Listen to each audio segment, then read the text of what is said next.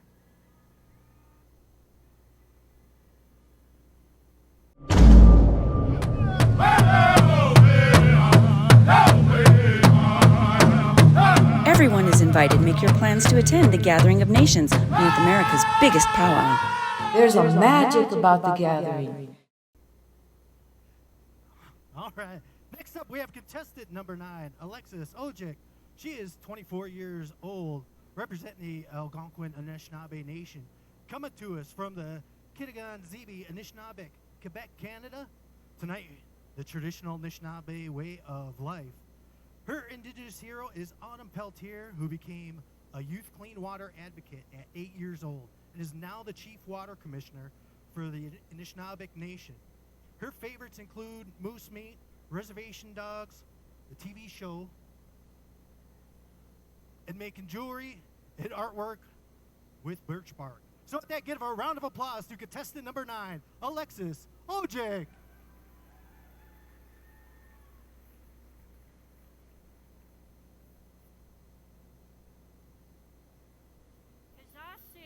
Welcome everyone, and thank you for joining us this evening to help us celebrate and share our nation's traditional talents.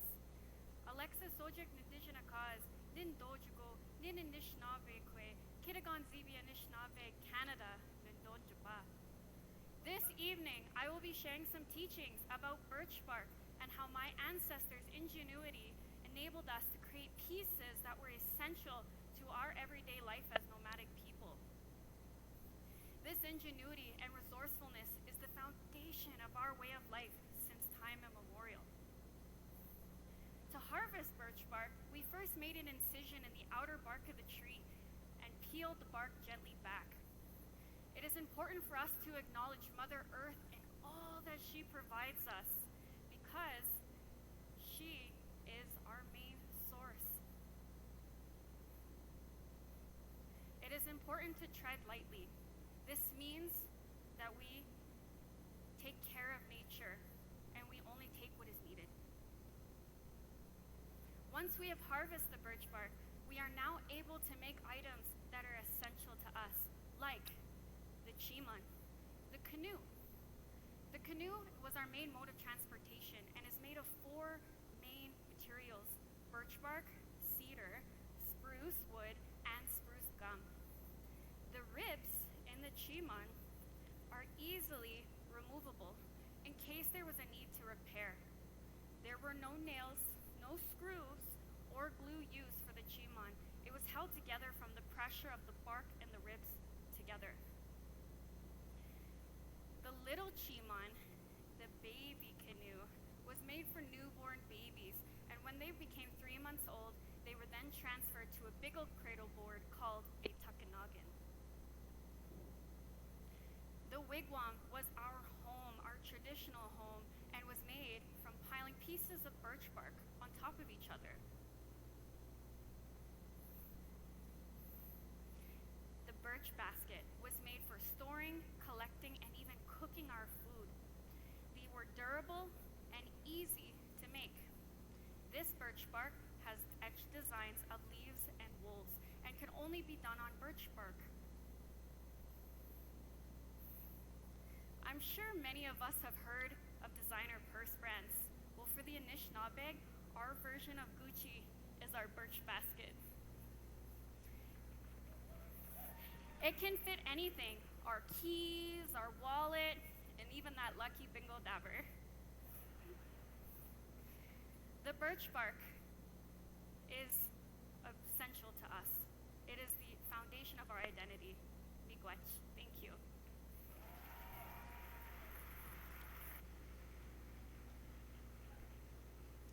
These young ladies are given exactly 3 minutes to practice this, and so we spent the entire day. So when you see the lights and they're watching it, they have to get off within 30 seconds. So when we wrap up like that, that's what that means. So they're being indicated by the light system down here. So good for them for learning that. Let's give them another big round of applause. They've been working really, really hard. Contestant number 10, Lehua Lonnie Dosella. She's 23 years old from Accomatanum. Her hometown is Gila River Indian community in Arizona. That's one of my favorite places. She'll be singing a traditional bird song. Luana, or Lehua, is aiming to become a firefighter for the Gila River Indian community. So let's give it up for her.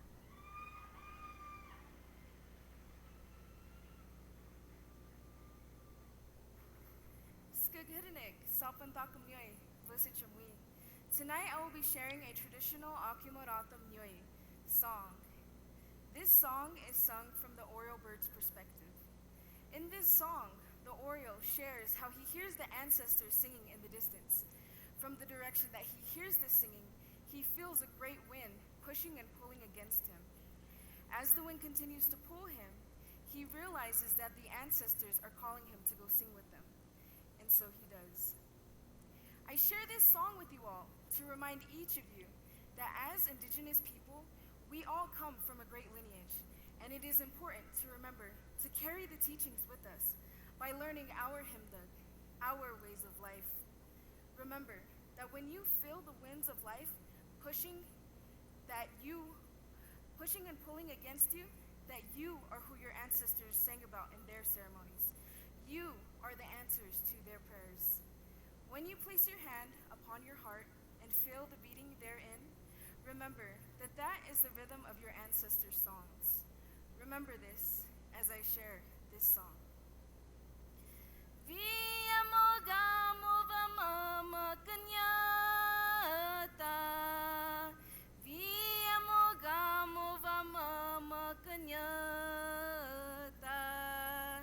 Ame chai dame avareta sapoma nakai sevo pia poita gano nyavarimata kunye kaya dama voshanyem voeta sapoma nagatam ganai voe vanyai mata.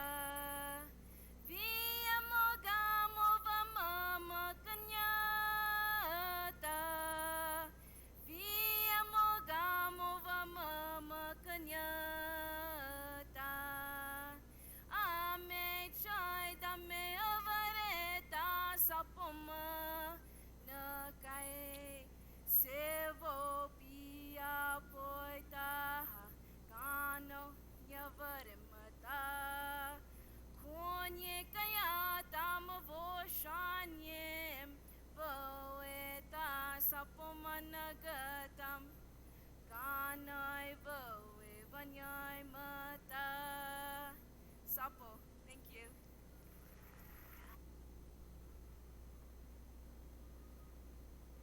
All right, next up, we're going to bring out contestant number 11, Chavonnet Bush. She is 22 years old, representing the Gun Lake tribe, coming from Wayland, Michigan.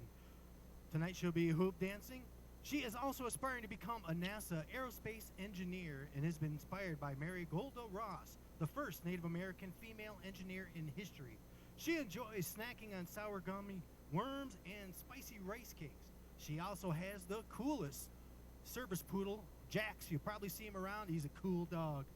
She also has a hobby of hers is puppy training for Paws with a Cause. So give a round of applause to contestant number 11, Chavonnet Bush.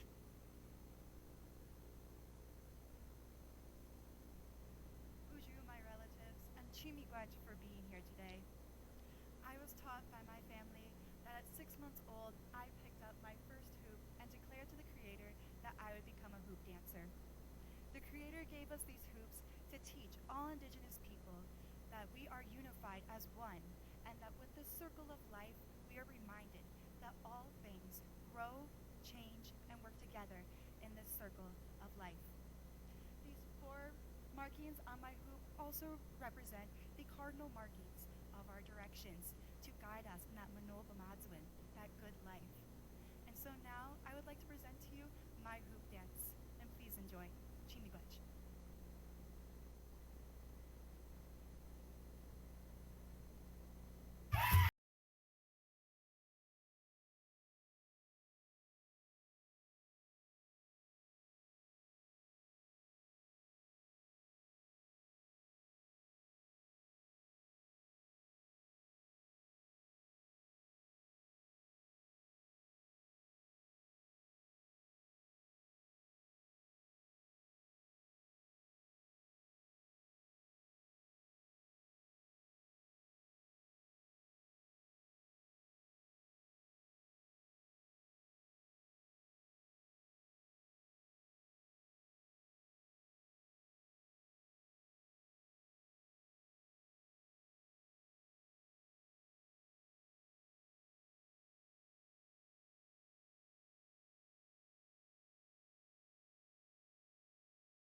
Wonderful. Contestant number 12. Her name is Devlin Hall. She's 22 years old, representing the Shoshone Bannock tribes. She's from Fort Hall Indian Reservation in Idaho. Tonight, her talent presentation is traditional obsidian tool making. She is part-time at the Idaho National Guard and would like to serve one day in active duty in the United States Army. Some of her favorites are the kids at the Boys and Girls Club, rabbit soup, which is my favorite, and spam and bannock bread. Let's give her a big round of applause as she makes her way up. Contestant number 12.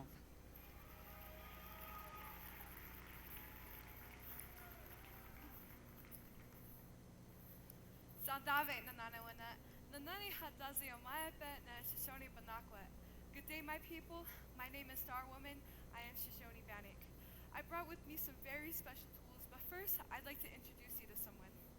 My great-great-great-great-great-grandfather, Chief Buffalo Horn. He was described as courageous, intelligent, and proud as Lucifer, with beautiful eyes, not unlike a cross between an eagle's and an antelope's. He was a Bannock leader who led many warriors during the 1878 Bannock War. This war was started over Camas. When the Bannocks arrived to the Camas Prairie, they came to the sight of pigs feasting on our traditional major food source. Angry and hurt, it was our warriors who stood up and fought. Tools they used consisted of dupia, black point, and bioihi, big knife. Many of these tools lost to time are now placed in museums, but through flint knapping, I am able to recreate these tools for my family's use. And just like him, I too am a warrior. I serve in the Idaho National Guard for many reasons, one being to carry on this warrior legacy. But on the other side, as a young woman, the most important tool you hold is your wihi.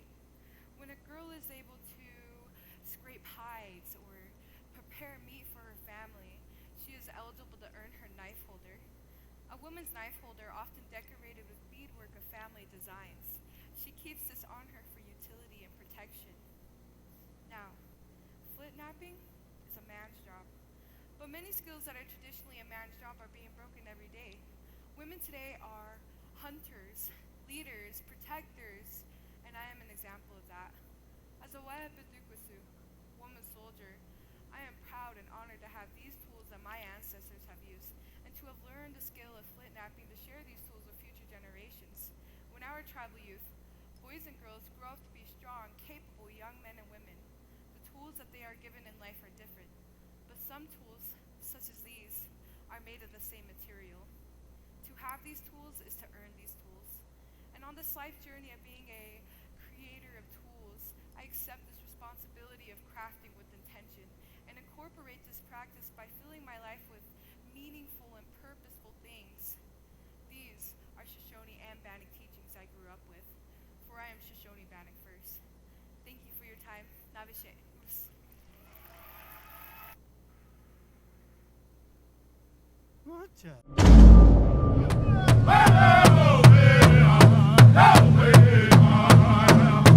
Everyone is invited. Make your plans to attend the Gathering of Nations, North America's biggest powwow.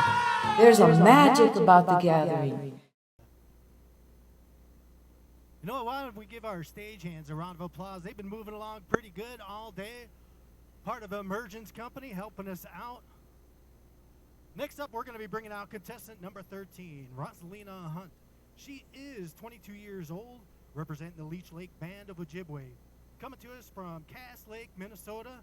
Tonight, her talent will be the story of the jingle dress. And one of her favorite tribal foods is wild rice hot dish. She also is interested in acting and once met Kiowa Gordon of Reservation Dogs, who shared encouraging words with her. If it's in your heart, pursue it someday. So with that, give a round of applause to contestant number 13, Rosalinda Hunt.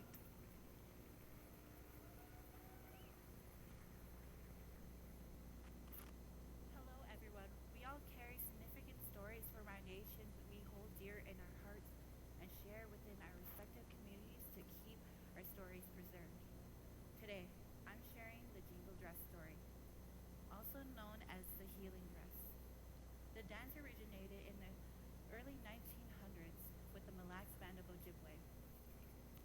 There was a medicine man who had reoccurring dreams of 4 women in dresses adorned with metal cones. In his dream, it showed a process of creating and performing of these dresses, showcasing light footwork, dancing in a forward motion in a zigzag pattern without turning completely around or dancing backwards. The medicine man shared his dream with his wife, where she incorporated 4 dresses into 4 colors: red, blue, green, and yellow that he had envisioned. During a drum ceremony, there was a girl laying there off to the side, not feeling very well, and couldn't get up. When she heard the beautiful sounds of the dresses, resembling a rain falling, she got up and danced with those ladies, and her health had improved dancing with those women in those jingle dresses, which is why the Ojibwe people refer it to as a healing dress. The jingle dress holds great significance within our Ojibwe communities. Over the years, things have changed when it comes to the jingle dress. We have old style and contemporary style now. It's been formed by girls, women, and 2 spirited individuals. Wearing the healing dress symbolizes a significance of unity to promote healing through sounds and prayer, resilience to show our present identities, and strength among each Anishinaabe Ikwe throughout Indian country. By upholding our traditions and stories, I strive to honor the legacy of those who paved the way for all of us to continue dancing in our ceremonies and powwows. Miigwech Bizindawiye, I'm Rosalina Hunt from the Leech Lake Band of Ojibwe. Thank you for listening to me and enjoy your weekend.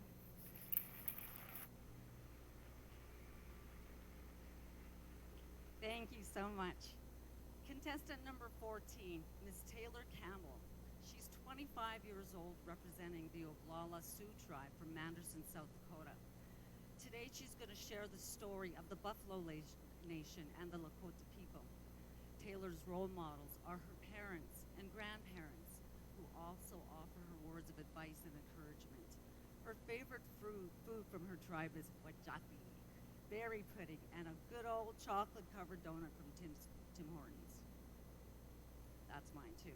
In February, she was honored to be a part of a photo shoot for Vogue magazine in honor of Women's History Month. Let's give it up, ladies and gentlemen, for Miss Taylor Campbell.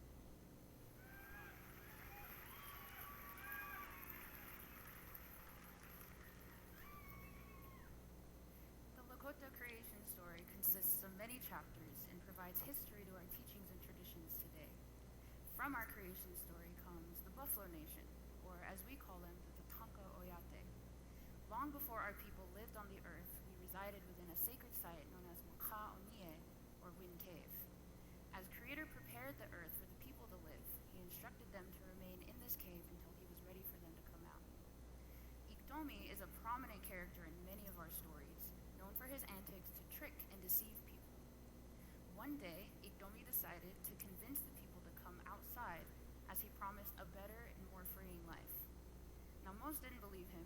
They knew he was a liar. However, a small group followed him. It was midsummer on the earth, and all life was in full bloom. To which Iktomi said, "I told you it's much better out here than it is in there." What he didn't tell them was that the earth did not look like this all the time. When winter came, many began to freeze and starve to death due to lack of supplies. The group realized they had been tricked and asked Creator for help. Creator came to them and said, "I warned you to stay inside until I was ready for you to come out. You were tricked by Iktomi to come out when you shouldn't have, so now I must punish you." He punished them by turning them into Tatanka, the buffalo. When he was ready for the others to come out, he told them to find and follow the buffalo herd, and they will provide food, shelter, and supplies. In the Lakota way, we acknowledge every living thing as a nation of its own, and everything we take from the earth, we must give something in return. As this buffalo herd were once people of our own, we did not take from them unnecessarily. To honor their sacrifice, we offer them tobacco, and to use the materials and supplies that they provided for us, we use the supplies and material resources they provided for us, we utilize each and every part of the buffalo. Aside from survival materials, we crafted other things, such as utensils, like this spoon made from a buffalo hoof. We also crafted adornment and accessories, like this parfleche bag made from dried buffalo hide and is painted for decoration. We also used buffalo hides for our winter counts, which were a timekeeping tool to record important events within our tribe and community. Within our tribe and community, all of our stories come with a lesson, and we use those stories, incorporate them into our Lakota way of life. In this story, I describe how the Tatanka Oyate came to be, and how the notorious trickster Iktomi gave us one of the backbones to our culture and identity as Lakota people. Thank you for allowing me to share a bit of my culture with you today. Iyuha wopila tanka hipi na doksha akewa chiankinte. Thank you for coming, and as we prefer to say, see you later. Thank you.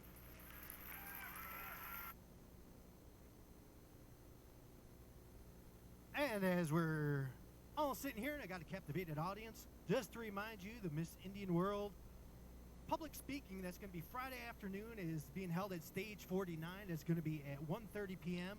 Following the competition is the annual Tribal Royalty Group Photo. So all current title holders who are attending the Gathering of Nations powwow are welcome to come join the group photo with Miss Indian World contestants. You must be wearing your crown and your sash to come on over and join. Again, that's going to be 1:30 at Stage 49. That's Friday afternoon. Like you said, it is tomorrow, right? I'm lost in days. All right, right now we're going to bring out contestant number 15, Ariel Aguilar. She's 25 years old, representing the Mescalero Apache tribe, coming to us from the Mescalero Apache Reservation here in New Mexico. Her Mescalero Apache traditional clothing, and one of her favorite people would be her grandmother because she is funny, compassionate, and tough as nails. She also loves fry bread and red chili. With that, give a round of applause. Contestant number 15, Ariel Aguilar.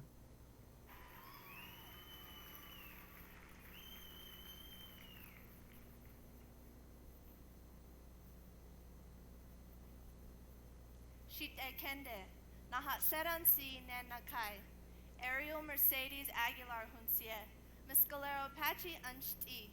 Good evening, everyone. I am also of Hispanic heritage. Buenas tardes a todos y muchas gracias por venir.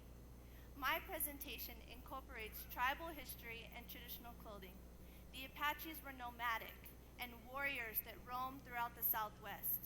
Our tribe is comprised of 3 bands, the Mescalero, Chiricahua, and Lipan.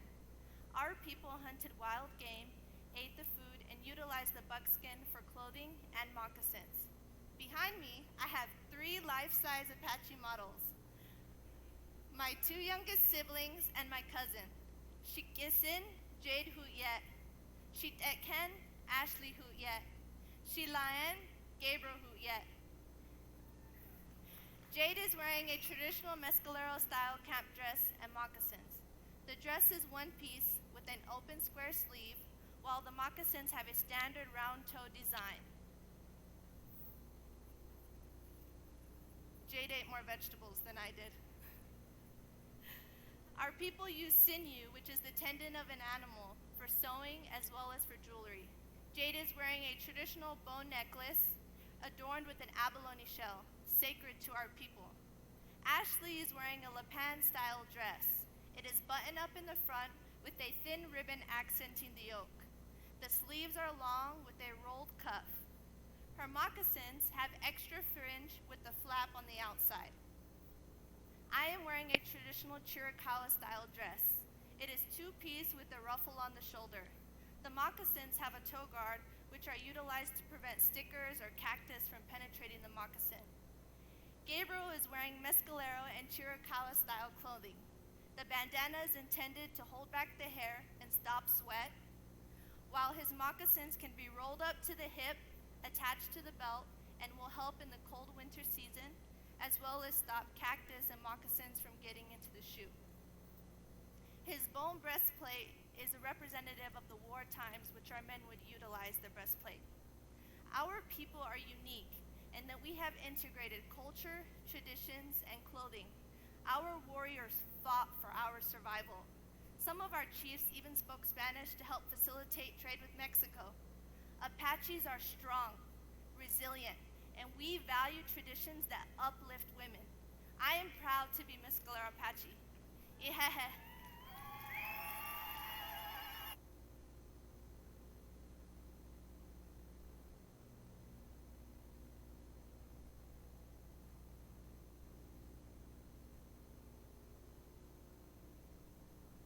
I'm trying to drag Miss Indian World out here with me to introduce the next part of the show. Give her a big round of applause. So, just so folks know about the Miss Indian World competition, the contestants competed in several areas over the course of the week. Essay, personal interview, public speaking, dance, and tonight's talent presentation. And so, how are you feeling for these young women? I'm very excited for them. The talent part was my favorite part of the pageant, and I really enjoyed seeing the creativity that they put in. Were you nervous for the girls today?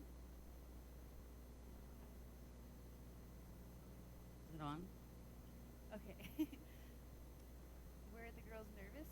Did No, you ask? what did you Or think? was I nervous Yeah. for the girls? Oh, okay. I wasn't. I was very confident in them, actually. And I think one of the best things about this talent show is that these presentations are something that you can take with you into the rest of your year. So there was a number of times where I took my own talent presentation, and when I went to visit a school or some community, I actually based my talk off of my presentation. I had a good outline and a good structure, and so I think that that's one of the most useful things, and they'll be able to continue doing it even if they don't win Miss Indian World. They can take that to other places and share. Absolutely. Like the sisterhood that is developed backstage is phenomenal. Tell us about that.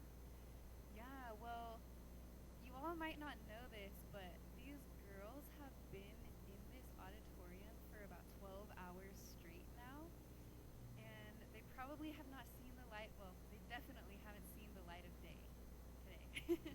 And you get really close with people when you go through something like that, you know. The only sunshine that they got to see was the sunshine in each other's faces, you know.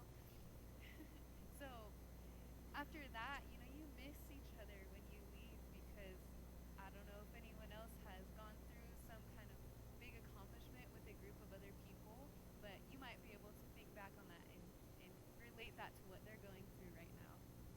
Absolutely. What was your favorite part of the year? Of my year as Miss Indian World, my favorite part was the fact that I learned a lot that I didn't expect to learn. It was very difficult. I've shared that a few times. It was hard because I actually never did a pageant before. So I really leaned into the cultural ambassador kind of definition of it. And so that included a lot of like learning on the go and creation of new behavioral patterns. I'll get all technical here, but creation of new behavioral patterns, a creation of new relationships and a new lifestyle, and also creation of new regalia for myself. If you were here last year or if you'd seen the talent presentation from last year, I was wearing something that was traditional for my tribe's everyday sort of wear. So we had our maple bark skirts, no shoes, and just some necklaces and my basket cap, and that's kind of our everyday wear. However, the maple bark skirts don't really travel well. They're quite delicate, and I wanted to create something that I could wear for powwow, so I made this rendition of like our traditional kind of dress. The style here in some of our tribal patterns, this is the snake nose design, or in Kaduk language it's called Apsun Yufib, and lined with some of our clam shells from the ocean, and the fringe is decorated with some olivella shells from the ocean. Also, my uncle got these. And our dress, we were talking about this earlier today with the Red Hawk family, but our deer where I'm from are a lot smaller. So our dresses look different because of that use of the hide. And yeah, so normally our ceremonial dresses are covered completely with shells. Shells, pine nuts, abalone, all kinds of stuff, and you can't sit down in them, you know? And they're very heavy, sometimes up to 100 pounds. So I created this whole regalia for this, and that was really fun. Awesome. Let's give her another big round of applause, ladies and gentlemen. Can you help me introduce Energy Rising? Yes, all right. So we're blessed today to have Energy Rising, a dynamic female-fronted reggae and R&B band hailing from Aotearoa, also known as New Zealand. A mother-daughter trio, this group is known for infusing the rich rhythms of reggae with the soulful melodies of R&B. This dynamic ensemble creates a unique musical fusion that resonates with audiences worldwide. Formed against the backdrop of New Zealand landscapes, their music reflects themes of love, empowerment, indigenous sovereignty, and pride, delivering messages of unity, positivity, and hope.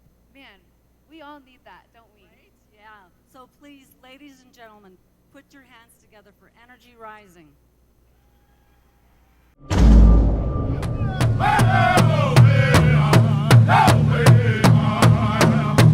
Everyone is invited. Make your plans to attend the Gathering of Nations, North America's biggest powwow. There's a magic about the gathering.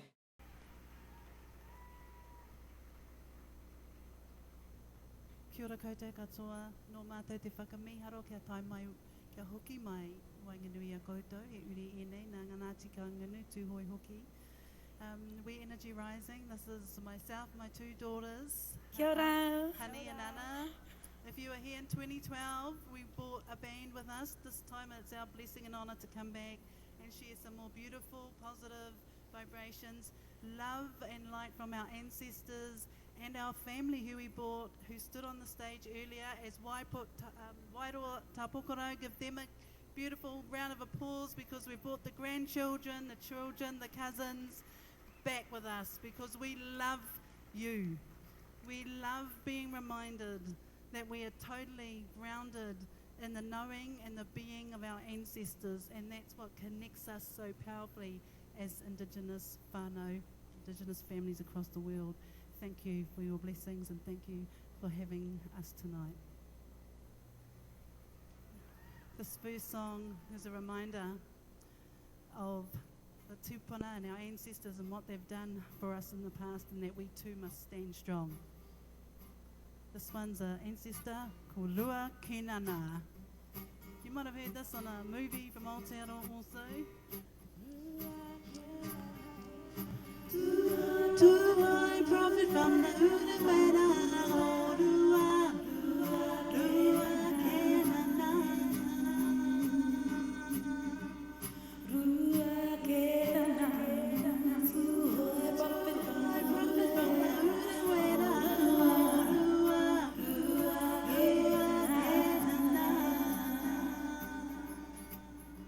Oh yeah, oh yeah, oh yeah.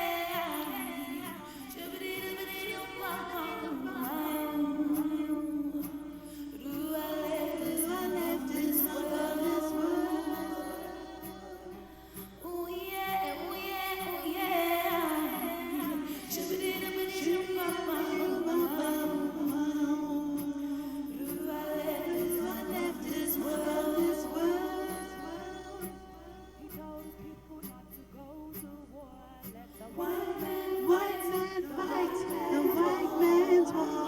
Lua Kenana.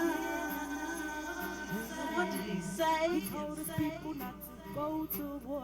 Let the white man fight, the white man's war. Lua Kenana.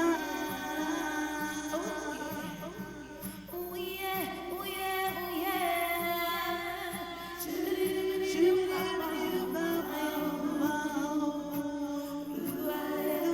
left this world. Oh yeah, oh yeah, oh yeah.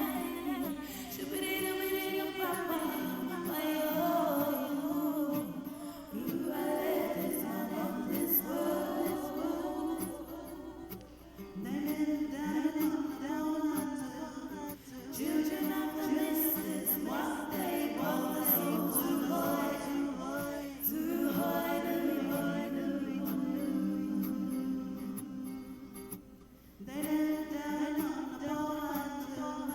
Children of the mist, what they want to hide. Oh yeah, oh yeah, oh yeah, oh yeah. Oh yeah, oh yeah, oh yeah.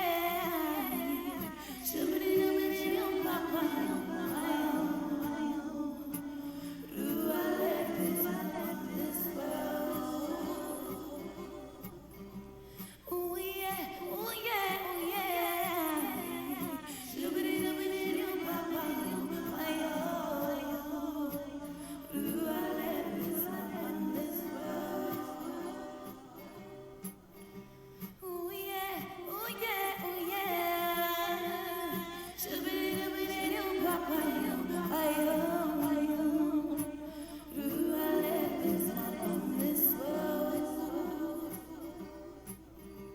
Oh yeah, oh yeah, oh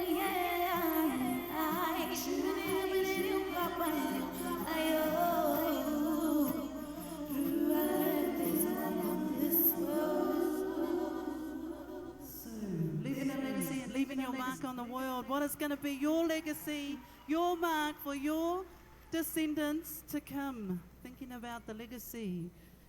This next one we're going to do for you. It's called, we're going to bring somebody up, hopefully. He shows up in a little bit later in the song, but we're going to take it away. This is Jason over here on the guitar, who we met today. He's doing a fabulous job for Energy Rising tonight. Give him a round of applause.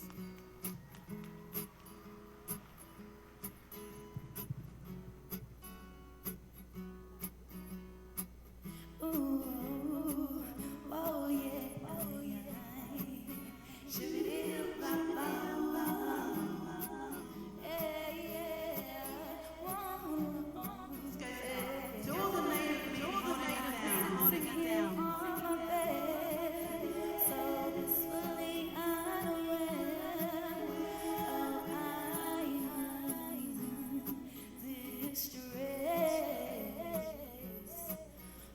I've got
My lyric bond, my mic, what that this is my weapon.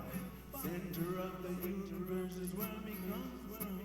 Hey, yeah, Mr. Maya,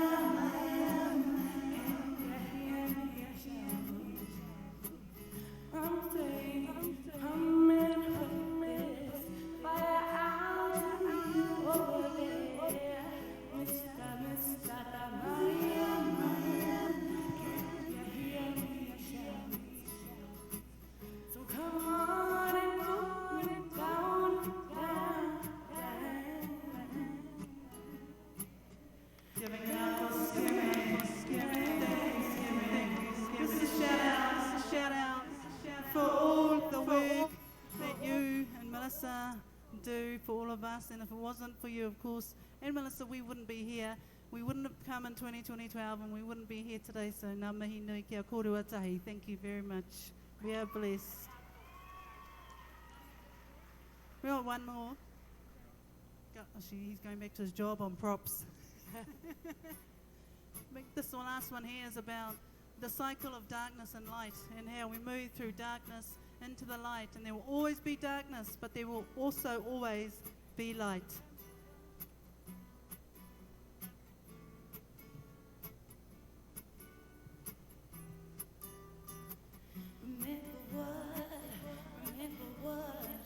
Remember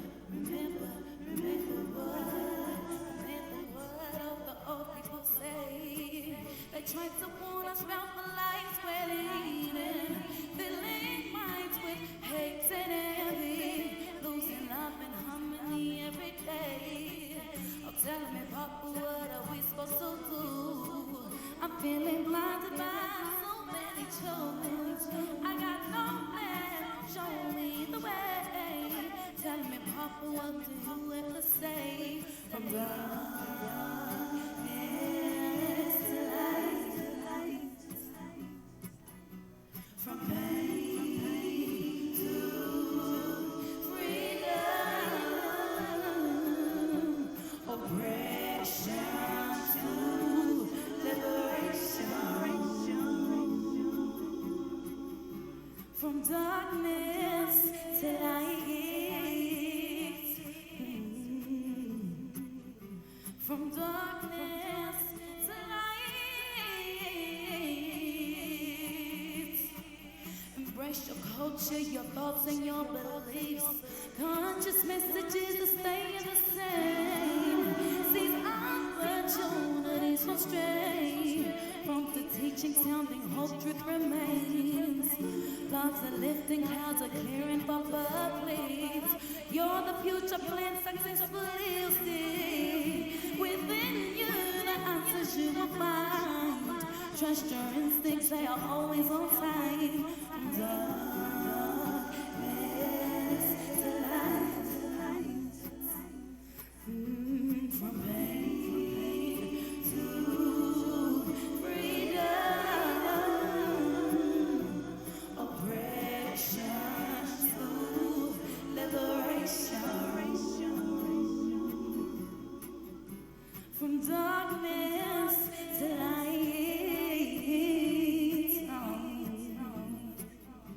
from darkness to light, from darkness to light, from pain to freedom, oppression to liberation, from darkness to light. Thank you, honey. Thank you. Beautiful blessings, everybody. Good luck with it gone. We are looking forward to it. We'll be on stage 49 tomorrow night with a full band if you want to come and rock with us tomorrow night. But good luck for all the beautiful contestants. It's a privilege and honor to be here to hear the stories from the past and the gifts from the ancestors. Nō reira, tēnā koutou, mauri ora ki a tātou katoa.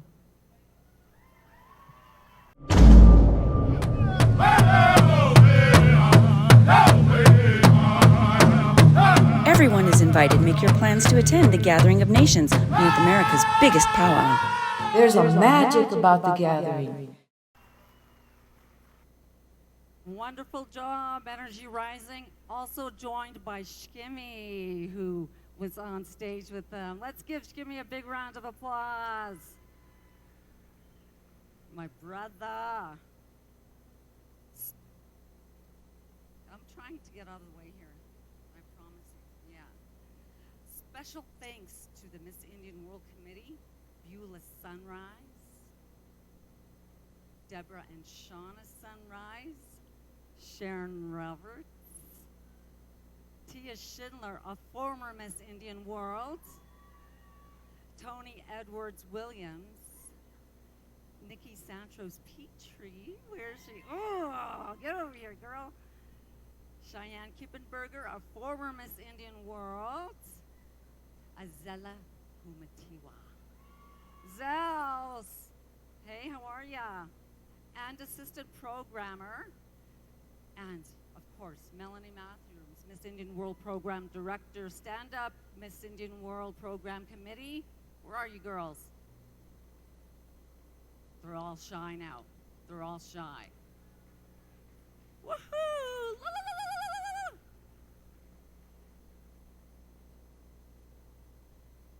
Oh, okay. A special acknowledgement to Rick Huff from Some Stuff from Huff, Sound and Audio Dubs. And this guy takes care of us every year. Thank you, thank you, thank you, Rick. Vincent Guzman from Unit Sounds, Albuquerque Convention Center in downtown Miss Maggie Brown. If she wasn't here, we'd be just bumping into each other. Melissa Sanchez and the Emergence Event staff. Let's give them a big round of applause. They've done such an amazing job getting us all ready. And of course, a heartfelt thank you from the Gathering of Nations powwow. And, well, so the opening and closing song, Come On Over by DJ Shub, featuring Northern Cree singers. I want to thank him for that. And a friendly reminder of the policy, one person, one seat. There is more blankets than seats, so blankets will be picked up and can be claimed at Lost and Found. Please be kind and considerate. We appreciate and thank you for your cooperation. I think that's from RoboCop. But don't be that guy or gal being stingy. Sharing is caring. So remember, try not to cover up all the space, putting down blankets and then taking off, and give someone else a chance to sit down tomorrow. I'm like that. There's maybe 3 of us at a POW, and I'll put out, blankets for 10 people just in case cousins come by. Yeah. That happens. So don't do that. You don't want to be that person. Okay, you ready? Let's go. Contestant number 16, Raquel Britton. She's 22 years old, representing the Yuki tribe. She is from Round Valley Indian Tribes Reservation in California. And tonight, she will be presenting the Yuki basketry. Let's give her a big round of applause.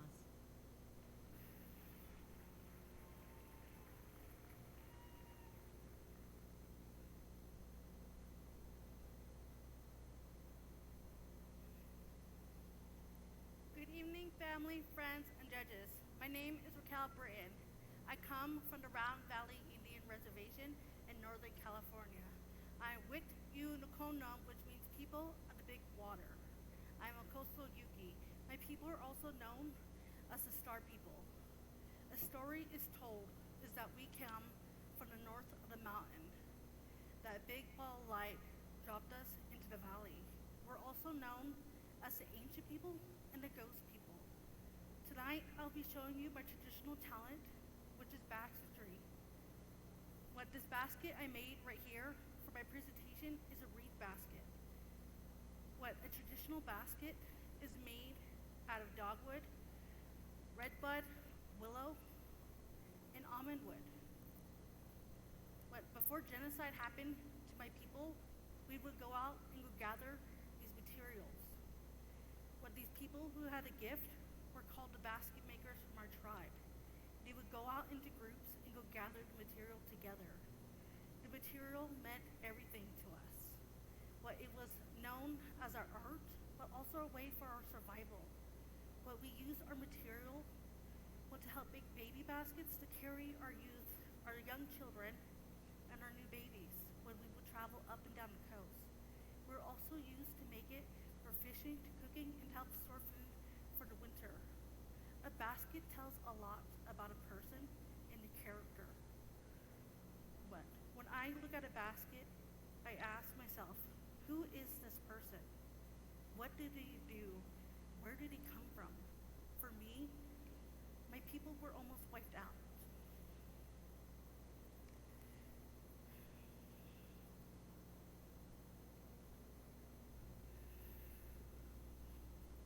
My people were almost wiped out. That we were pushed away from our homelands. That when only few of us survived, we hid and we preserved our culture as best as we could. We hid within this new group of people, which are 6 bands, which make up my reservation of 7 tribes, which are called the Concal, the Little Lake, the Pomo, the Wailaki, and the Nomalaki, and finally the Yuki. We hid amongst these people to preserve our culture. When our culture was almost wiped out, it was almost an end for us. That still, only few survived.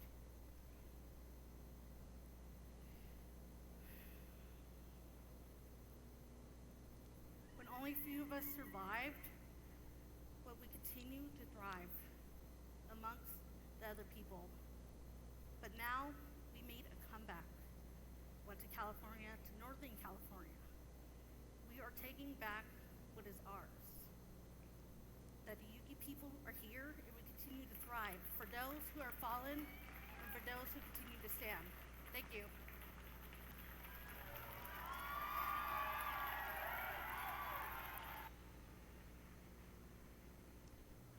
I'm sure as they were doing their research, a lot of stuff has been coming up like this. So I'm super proud of these young women for just taking these challenges and learning about the past that probably wasn't as pretty.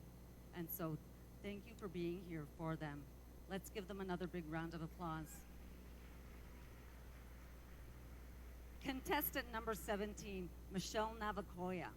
She's 21 years old from the Comanche Nation from Elgin, Oklahoma. Tonight her storytelling is about traditional Comanche women's songs. She's going to share a song, and she's also an architecture student whose goal is to design and construct community buildings promoting health, safety, and environment. Her favorites include sports legend Jim Thorpe, golf, and tulips. And she said she also loves buffalo kidney, best cooked on the grill. Yummy. Hey, doesn't that sound yummy? Ladies and gentlemen, contestant number 17.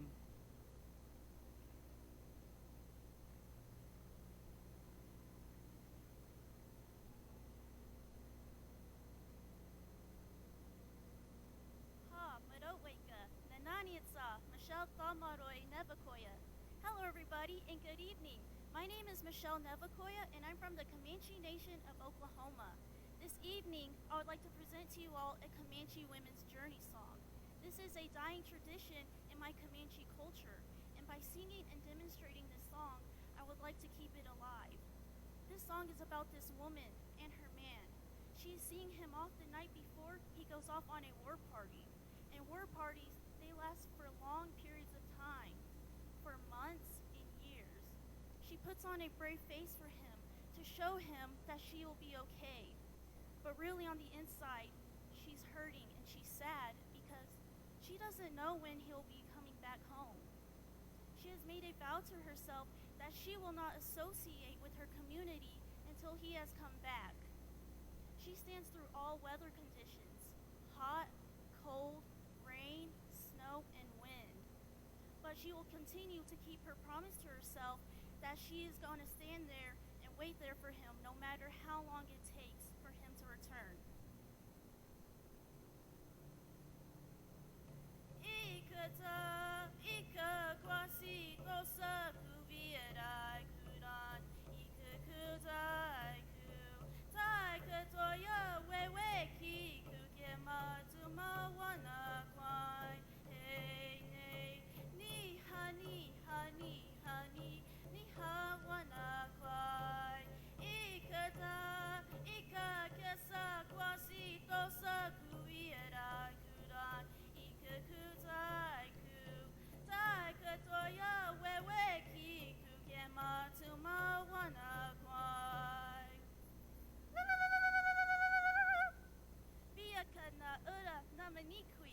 Uda Namaniqui, Saku Mansika Hubia Anakai, Viaka na Uda Namaniqui, Sevetuna.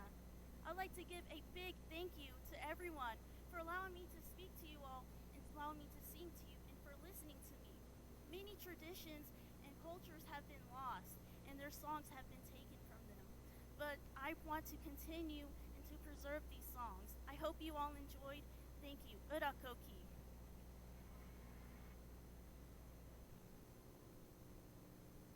Woocha!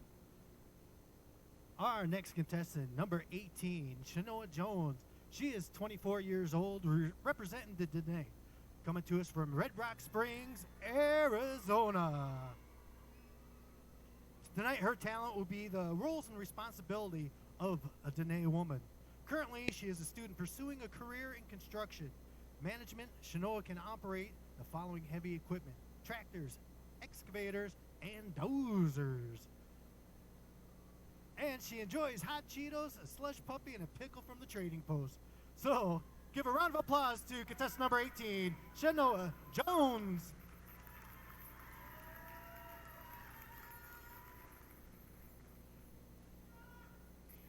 Our sovereignty, language, and identity as Indian nations are embedded in our traditional ceremonies, which is still very much alive today across Indian country.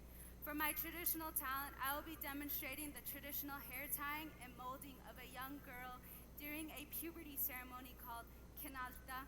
Yad a shik ero shitane, she a Shanoa Jones in ishke, aronan shinigi ek ashin ishin, but ani pashishin to heglini dashet kanasane dashinale, akut ego denet canishle, setli chipi toy dent nasha.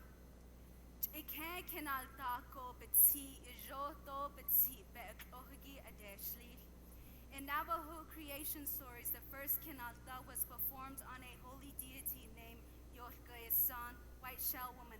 From that point onward, it was established that all young Dene girls would go through this ceremony. First and foremost, our hair is the foundation of our knowledge and wisdom. It is the spiritual connection with our Creator. That's why our elders say, don't cut your hair. This is Dokak Ehi Abanatik or a traditional hair tie made from deer hide that was not killed from a gun or an arrow. Our hair represents the rain, and the hair tie represents Shabak Ol, the sun rays. This is Be'ejo, a traditional hairbrush. A crucial part of the hair tying process is to leave a few strands of hair in front of her face for protection, but also to prevent baldness. During the durations of 4 songs, her hair is brushed from the top of her head to the tips of her hair. This is to cleanse her thoughts, but also to prepare her for womanhood and motherhood. After the hair tying process, she will lay down with her head towards the east and her feet towards the west. With our traditional weaving tools, she will be massaged from her foot upwards all the way up to her head. This is to mold and strengthen her physical, emotional, mental, and spiritual being. After this process, she will stand up and she will make a war cry and run towards the east. This is to send a message to our holy beings that their grandchild has completed this ceremony. In this case, she's gonna run backstage. Our sovereignty, our language, and our identity, is who we are as Indigenous people. Today, it is my role and responsibility to ensure that these traditional teachings and practices are preserved and carried forth for many more generations.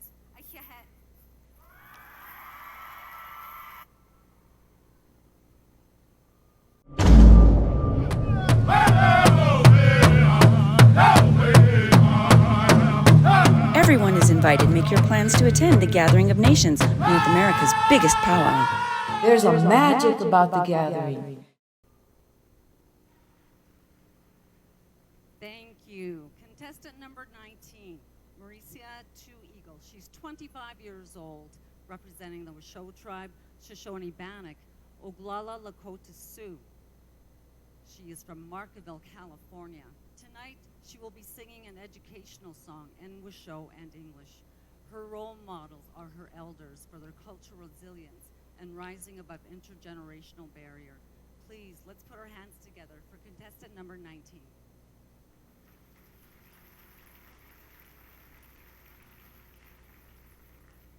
Angamaheji, digam digalai, di hanga angawi, leg cat Marisa tuigo, hanga lauti shilu lei, washishu alualei, miai angai. Hello everyone, welcome in. My name is Marisa Tuigo. Tonight I will be singing an educational song and a Washoe prayer song in the English and Washoe language. I'd like to inform everyone that the education and preserving our language is the top tier in our tribe, and we revitalize our languages within our schools, starting from Head Start, kindergarten, and preschool. Our Nong Nong Ong, our children, will benefit our culture richness, and they will carry that on to future generations, but starting with us. And I would like to sing the Itsy Bitsy Spider song in the English language, and I would like you all to sing with me. Itsy bitsy spider climbed up the water spout. Down came the rain and washed the spider out. Out came the sun and dried up all the rain. And the itsy bitsy spider climbed up the spout again.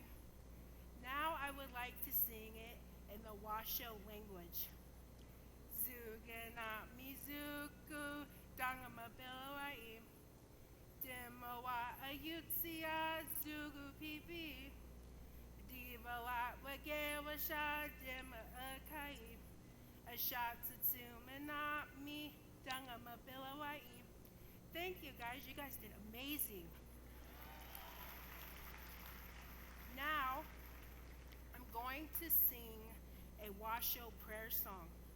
That song is about the elders, the youth, and the adults want a better future for the future generations. They want them to be strong and resilient. The song is composed by the late Adele James and Washoe elders.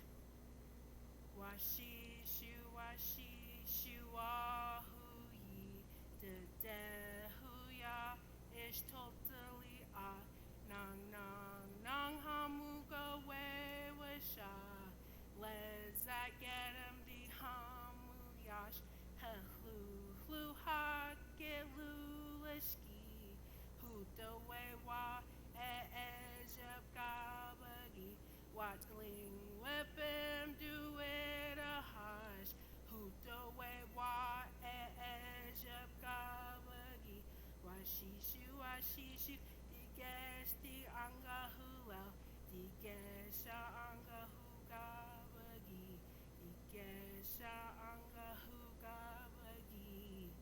Remember to keep striving for your education. Learn your language. Thank you for singing with me and listening. Malibi Gabigi, I will see you all later.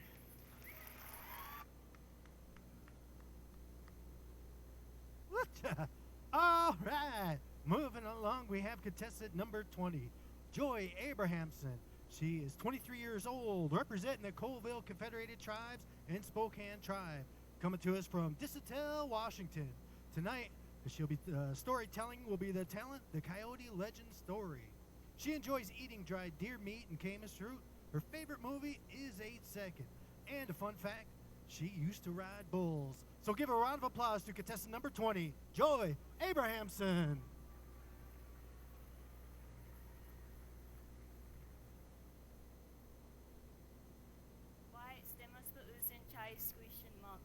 Hello, all my relatives. It is great to be here. My elders once spoke of a prophecy that stated there will come a time when our youth is too powerful to control, but our traditional stories and language will help teach them. Long ago, these cultural teachings were taught orally. It is time we brought that back. A dark time arose in our area, and people were dying from starvation because the monsters in the south had built the dam that had stopped the salmon run. Coyote heard of the problem, and he came to help. When he arrived at the dam, he changed himself into a basket and floated towards the dam to distract the snipe sisters and monsters who guarded it. He broke the dam like he said he would, and he eventually brought the salmon up to the Okanagan following the Columbia. He eventually arrived in Smellcameen country and asked the people for a wife. The wife that he asked told him no because they do not eat the salmon which is ready to die. This insulted Coyote. He said, "You Smellcameen people, you will travel far to eat the rotten fish as you call it." Coyote eventually turned back to the Columbia, bringing the salmon with him, and built falls above the mouth of the Smellcameen. The salmon were unable to pass this barrier, and some salmon became sacred to test the Smellcameen people. If they eat the fish, they break the law and pay the consequences. Our legends are lessons. They ring with truth. Thank you all for taking the time to learn a little bit about my history in Titik and Sinkalip, Coyote and salmon, and also learning a little bit about the rivers that I currently advocate to restore. Wyatt Limlip, thank you for your time.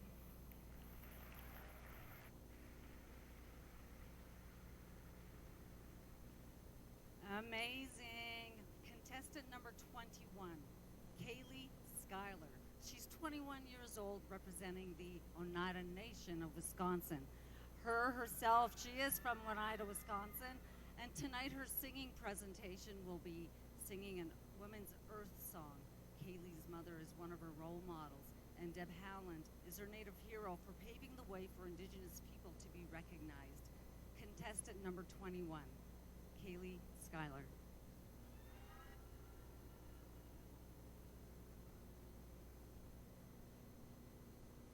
Swagwe Katilio Niungets, Wage Sewage, Niwagita Loda, Wakale Aniote Aga, Niwaka Dahunjoda, Gara Delunkoane, Nidwagain, Oh Naga Igalhe, Galihoyani, He, Ungwehoeneha, Ne Madigsa, Ne Wagatsununi, Ne Ua Newehislad.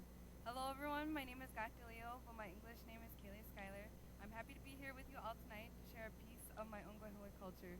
I will be singing a Haudenosaunee woman's song. Where I come from, the Oneida Nation, which is also known as Oneoteaga, people of the Standing Stone, is one of the 6 nations of the Haudenosaunee Confederacy. This song is one of many that represents a piece of our creation story. When Sky Woman fell from Skyworld or Creator's Land, she landed on Turtle Island, and once she landed, she shuffled her feet in a counterclockwise direction to then create Mother the Earth. So we sing these songs in honoring our women, the life givers of creation. Dao na kunjokwa ne na soda hunsioste, ne no ya wahadilako ayoko nunukwe, ne nkununkwe neha, ne gawana dao ne unka, ahadilada lunja, ne nyokole jalu ne ngunjokwa, ne na sokodaze, ne na yoko nunukwe, dato induhak ne ngothingo anetok.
Yawanko, I hope you all enjoyed and have a wonderful evening. Yawanko.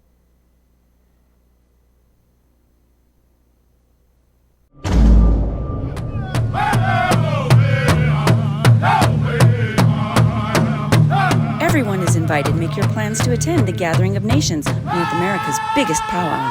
There's a magic about the gathering. All right, we're moving along pretty good. We're about halfway right now, so doing good. Next up, we have contestant number 22. 22, halfway? No? Okay, don't believe me. Cassie John, she's 24 years old, representing the Dene. Coming to us from Rock Point, Arizona.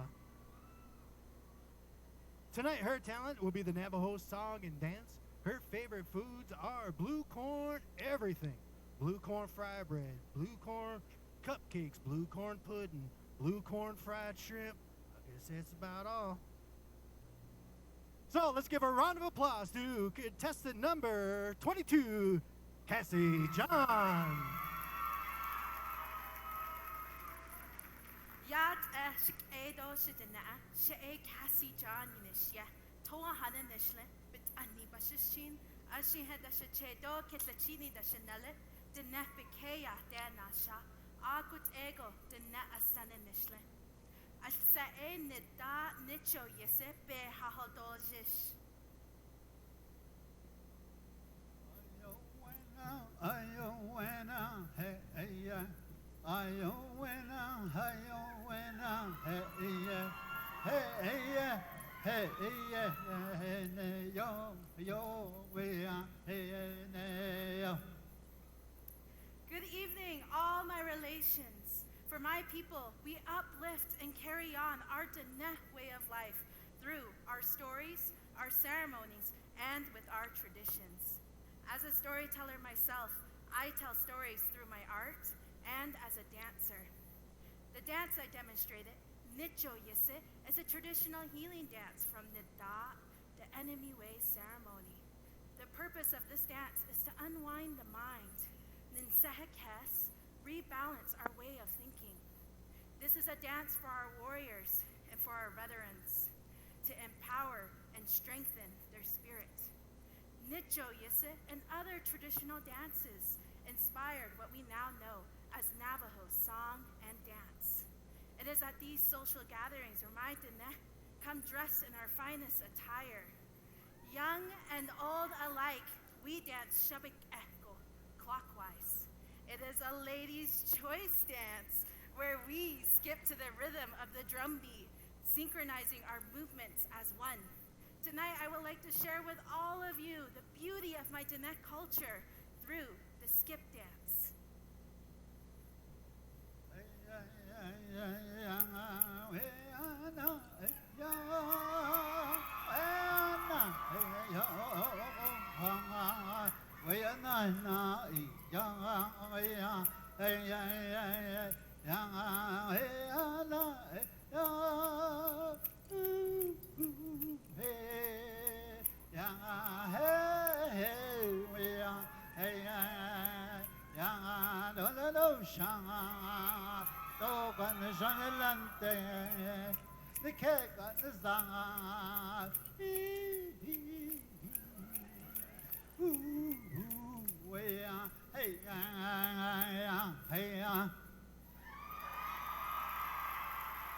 Thank you for having me share my passion for dancing and my love for my Dene culture.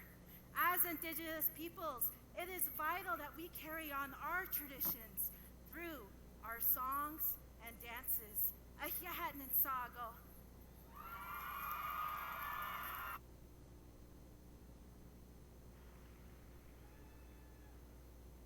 Wasn't that cute? Aww.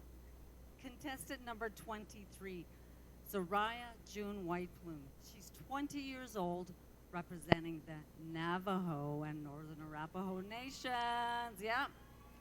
She's from Wind River Indian Reservation in Wyoming, and tonight her talent presentation is the hoop dance. Let's give it up for her, Soraya Whiteplume.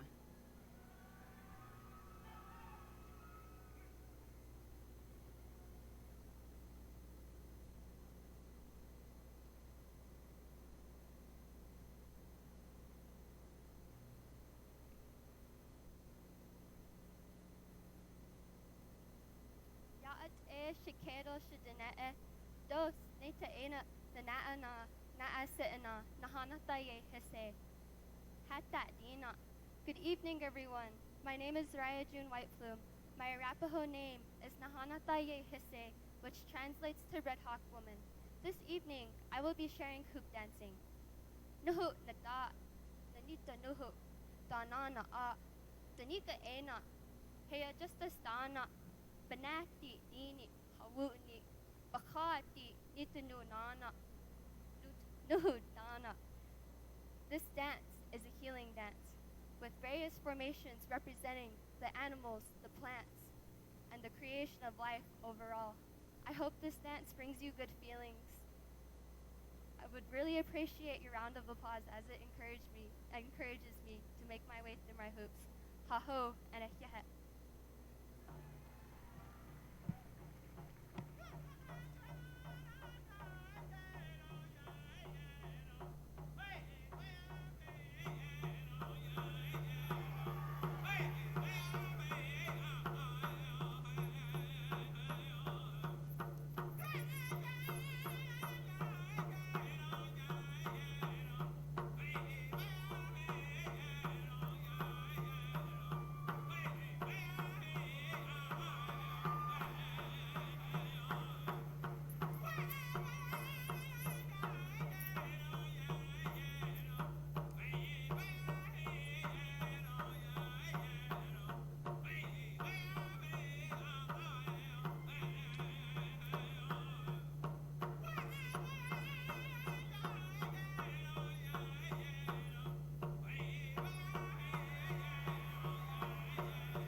Yep.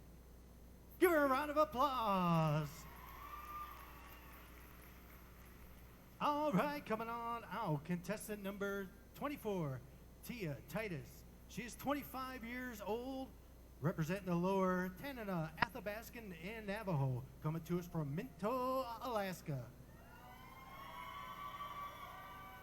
Tonight, her talent will be the history of a traditional morning song. Her favorite tribal food is moose head soup, and she's also pursuing to become a pilot and electrician too. And she also has the love of her dog, Yajra. So let's give a round of applause to contestant number 24, Tia Titus.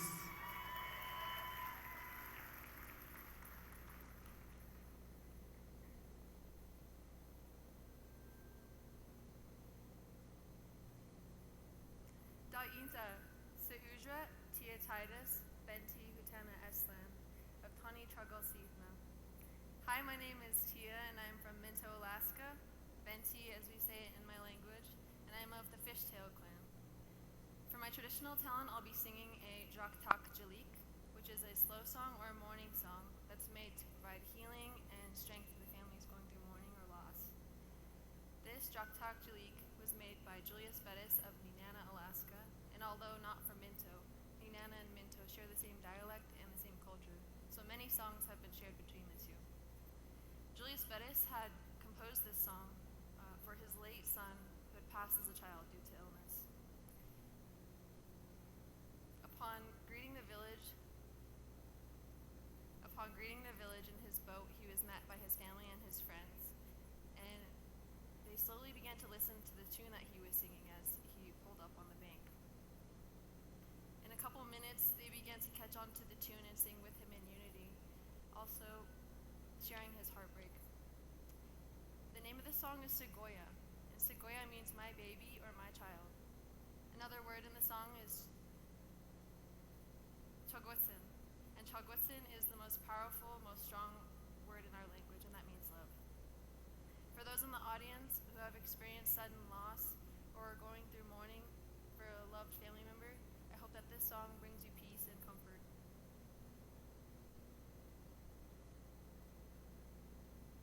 Hey ho, Sequoia. Hey ho, Sequoia. Sadena. Hey ho, ho, ho, ho. Sequoia. Rockwoodson, Caloran, Sagron, Naughty, Naughtoth, Uden, Sneeden, Dar Equin, Sadena, hey, hey, ho, ho, ho, ho. Sequoia. Anabasi, thank you very much.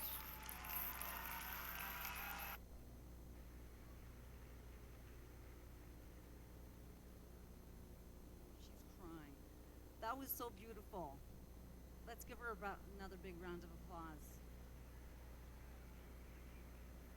And how about this pit crew? Oh my God, we are so lucky. Contestant number 25, Violet Kampelman.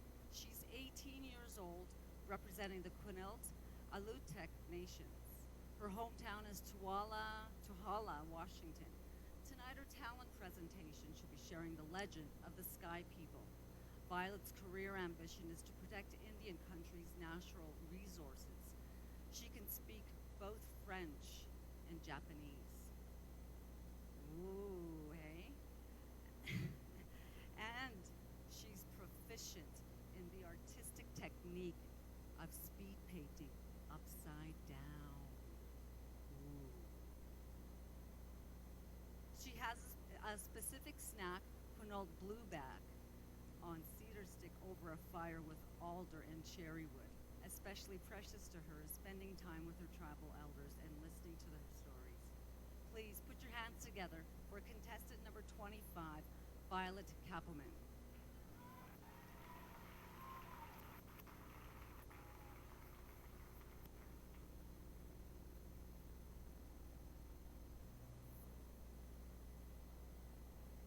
A very long time ago, Raven had 2 daughters.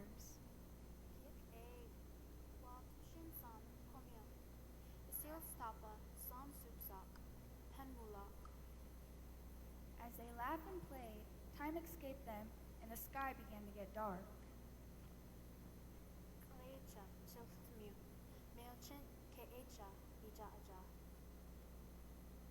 They fell asleep and began to dream. But as they awoke, they were in the land of the Sky People.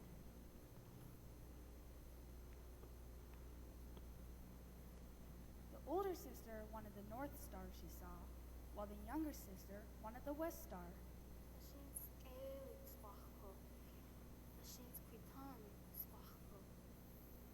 The older sister star was a handsome, strong warrior, while the younger sister star was a cruel and ugly old man.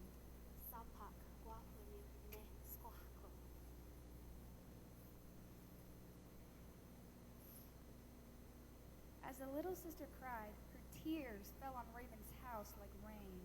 So Raven called his friends for war.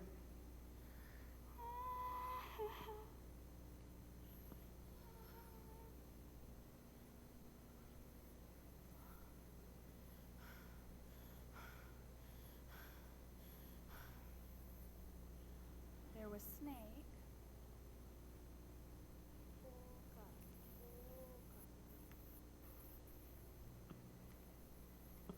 Eagle.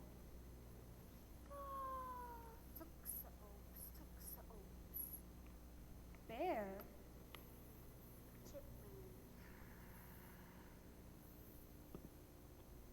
Cougar.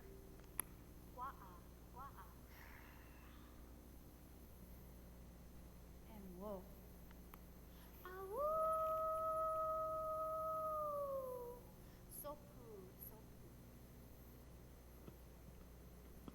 A war had broke out between the Sky People and Earth, and Sky had won and sent Earth back home to her heel.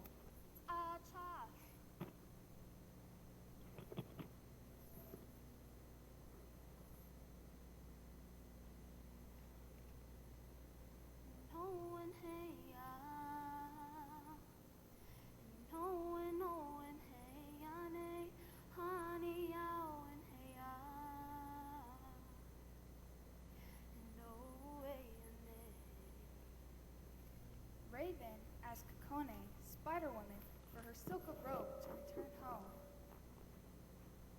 But you see, Kokone was not easy, for she was mean and selfish.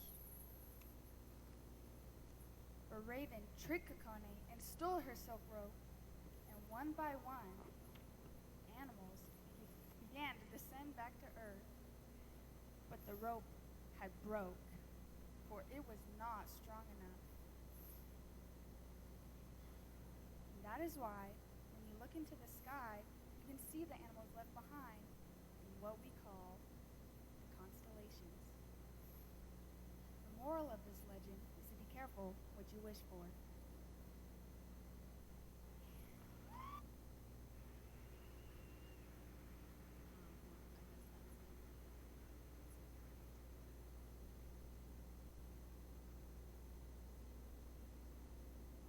Well, what did you guys think? Pretty amazing. Again, we'd like to thank our panel of esteemed judges, Chimiigwich to each and every one of you, and all of you that made your way here, that bought a ticket and supported this Miss Indian World pageant. Give yourselves a big round of applause. Good for you.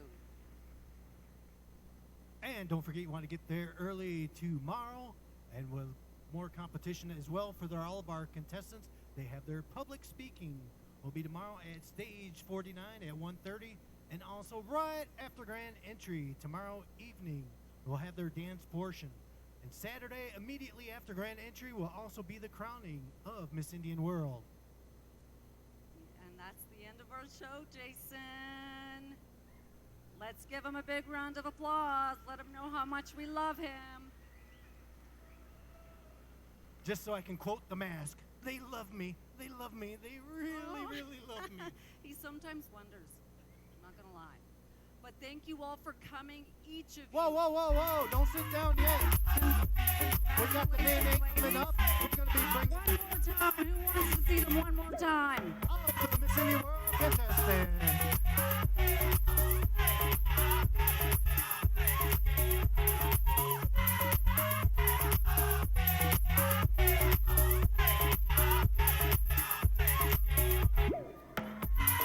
Ladies and gentlemen, how very fortunate we are to have shared with us an empowering spectrum of Native American and indigenous tradition, culture, and languages. Everyone, let them hear how much we appreciated their traditional talent presentations. They have style, they have grace.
thank you all for your support of the Miss Indian World Traditional Talent Presentations. We'll see you tomorrow and Saturday at the Powwow Grounds at Expo, New Mexico for the world's largest powwow, the Gathering of Nations. Let's powwow! All right. From the Kashaya Band of Pomo Indians, contestant number 1, Araya LaRose. From the Oto Missouri tribe, Seneca Leclerc Haragera. Representing the Yakima tribe, contestant number 3, Bree Peters. From the Seminole tribe of Florida, contestant number 4, Tomlin Billy. From the Muskogee Nation, contestant number 5, Claudia McHenry. From the Porch Band of Creek Indians, contestant number 6, Cassidy Murphy. From the Colville Confederated Tribes and Coeur d'Alene Tribes, contestant number 7, Sydney Lynn Matheson. From the Dene Nation, contestant number 8, Sharon Otero. Representing the Algonquin Anishinaabe Nation, contestant number 9, Alexis Ojik. From the Akmel Autumn San Carlos Apache, contestant number 10, Lehua Lani Dosela. And from the Gun Lake tribe, contestant number 11, Shabane Bush. From the Shoshone Bannock tribes, contestant number 12, Devlin Hall.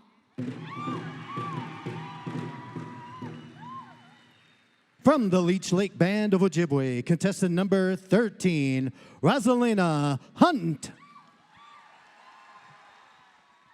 From the Oglala Sioux tribe, contestant number 14, Taylor Campbell. Representing the Mescalero Apache tribe, contestant number 15, Ariel Aguilar. From the Yuki tribe, contestant number 16, Raquel Britton. From the Comanche Nation, contestant number 17, Michelle Navacoya. And representing the Dene, contestant number 18, Shanoa Jones. From the Washoe tribe, Shoshone Bannock, Oglala Lakota Sioux, contestant number 19, Marisa Two Eagle. And from the Colville Confederated Tribes and Spokane Tribes, contestant number 20, Joy Abrahamson. From the Oneida Nation of Wisconsin, contestant number 21, Kaylee Schuyler. And representing the Dene, contestant number 22, Cassie John.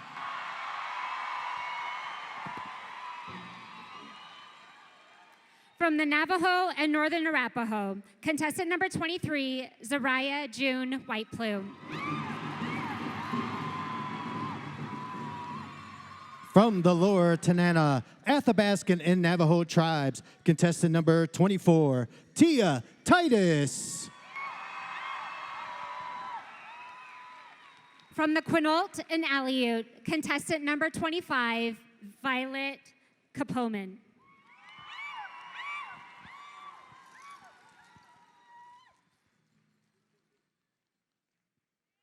Go ahead, let's cheer on all of our young ladies as they come on in.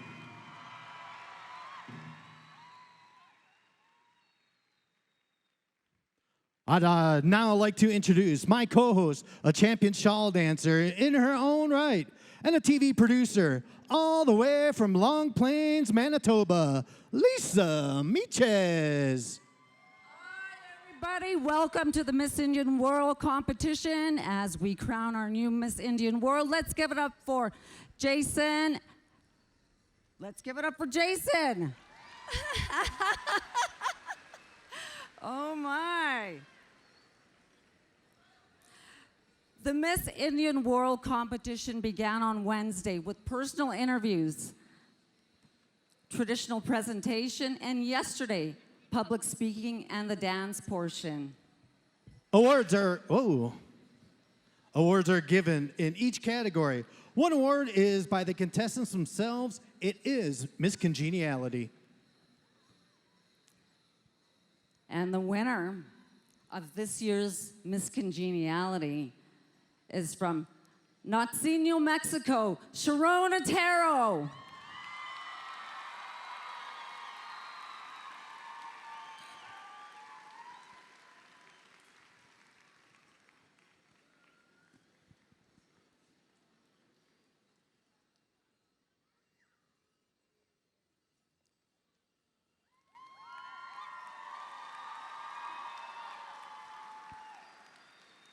And the best essay goes to, from Stewart's Point Ranchero Reservation, Araya LaRose.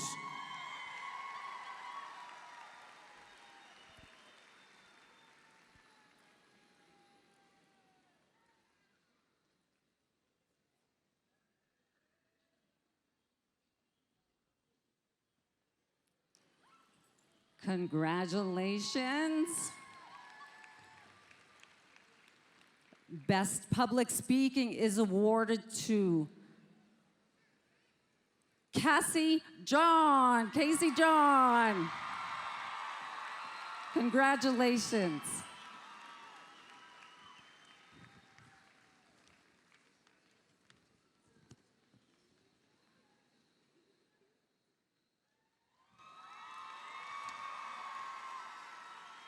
And the winner of the best interview goes to Shabane Bush, representing the Gun Lake tribes.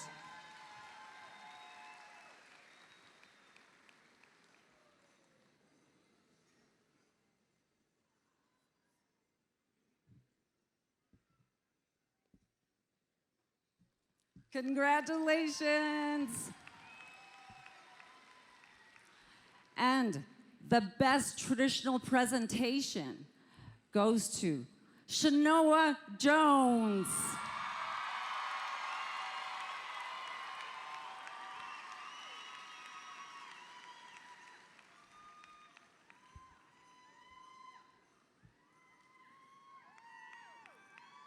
Congratulations. The best dancer with 125 points from the Oglala Nation, Miss Taylor Campbell.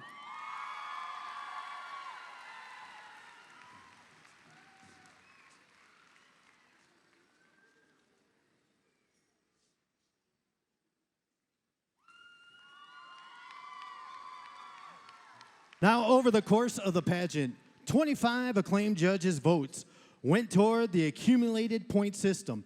The winner of Miss Indian World has the highest accumulated points. Now, let's get to the crowning. Second runner-up is with 2,930 points. From the Dene Nation, contestant number 18, Shanoa Jones.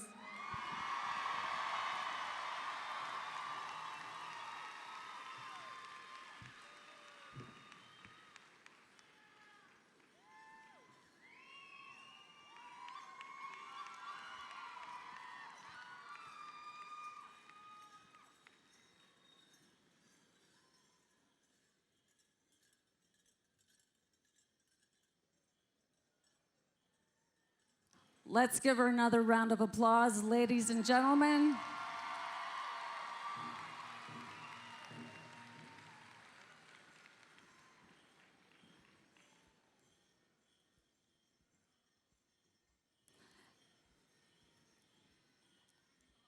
And the first runner-up accumulated 2,945 points.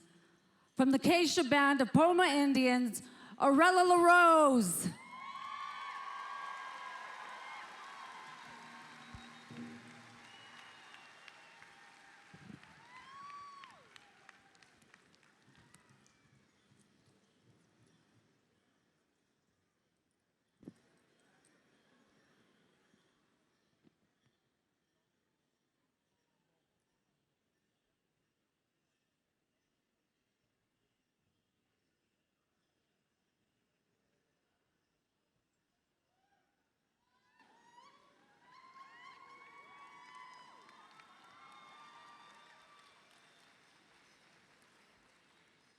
Congratulations. Let's give her another round of applause.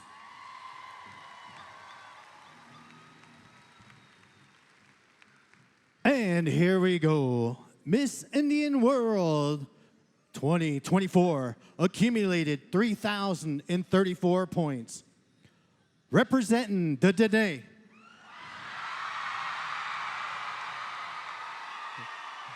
Coming to us from Rock Point, Arizona, Cassie John.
COZAD singers, stand by. We're going to ask you for an honor song for Miss Indian World.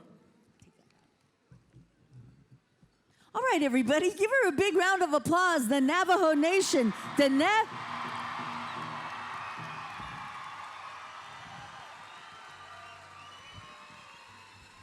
Cassie John.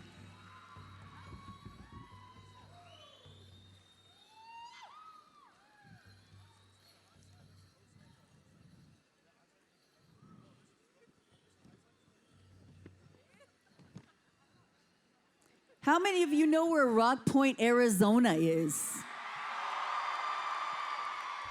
Now you do. Now you do. We're all going to drive through Rock Point, Arizona, where Miss Indian World comes from.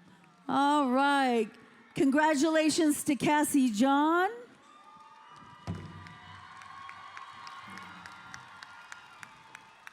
And only the immediate family of Miss Indian World should come down to the floor. We have the COZAD drums standing by. We're going to ask for an honor song. And I'd like to thank Lisa Meaches and Jason Whitehouse, Nikki Santos and Rick Huff for all of their work here. Beautiful speaking on the floor. And also the beautiful flowers are made by Shauna Sunrise Make It Beautiful Designs. And that's hashtag Make It Beautiful Designs with an S. Yat Eshk Edo Shidina, Cassie John, Miss Indian World, inviting you to the Miss Indian World traditional presentations, Thursday, April 24th at the Albuquerque Convention Center. Showtime at 7 p.m. See you there.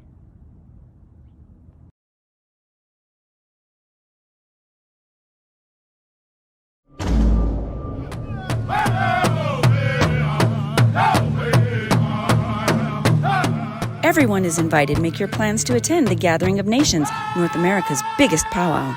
There's a magic about the gathering.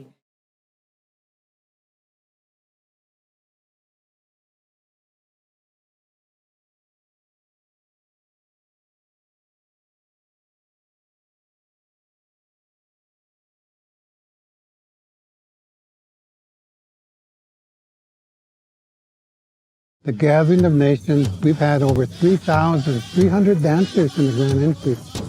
We're represented, you know, not only the natives, but every race in the world, and everybody's invited. There's a magic about the gathering. Free speech and hate speech are not the same thing. Hate speech can cost someone their peace of mind, safety, and even their life. Things no one can afford to lose. Think before you post. The more you know.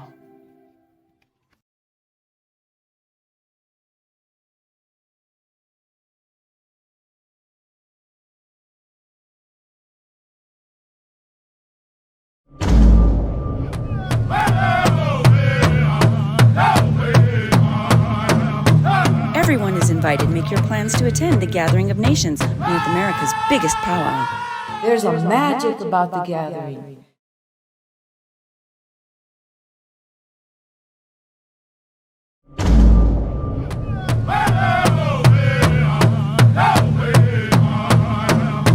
Everyone is invited. Make your plans to attend the Gathering of Nations, North America's biggest powwow.